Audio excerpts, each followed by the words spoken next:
Dans le contexte des risques côtiers, lorsqu'on parle d'aléas, de quoi s'agit-il? Les aléas, ce sont l'érosion et la submersion marine.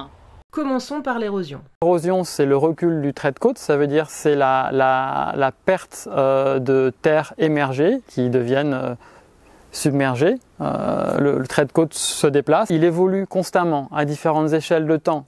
Si on essaye de parler de ligne de rivage par exemple, et ben, au gré des marées, ça évolue, et puis les tempêtes peuvent causer un recul temporaire, et puis il peut y avoir des phases de résilience qui permettent une avancée.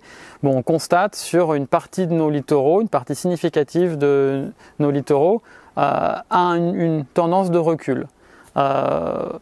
Préciser aussi que pour les côtes basses, les plages par exemple, le trait de côte peut évoluer dans les deux sens, avancer ou recul.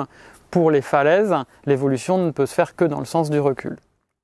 Lorsque le trait de côte est fixé par un ouvrage, un mur ici par exemple, l'érosion se traduit par un abaissement du niveau de sable sur la plage. On peut comparer des images aériennes prises à différentes époques pour qualifier le recul du trait de côte. Ça peut se faire grâce au site internet Remonter le temps du Géoportail. Ce qu'on voit là, c'est une photo actuelle et une petite pastille avec une photo ancienne, ici en 1952, sur la même zone.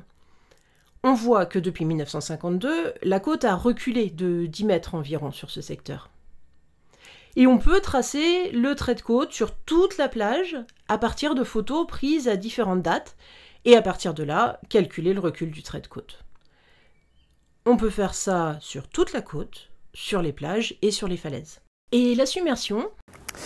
La submersion marine, maintenant, c'est un phénomène qui conduit de manière temporaire à l'inondation d'une partie de terre à l'intérieur du littoral, sous l'effet donc d'un haut niveau marin combiné à des effets de surcote liés aux tempêtes par exemple, ou aux fortes houles, vent.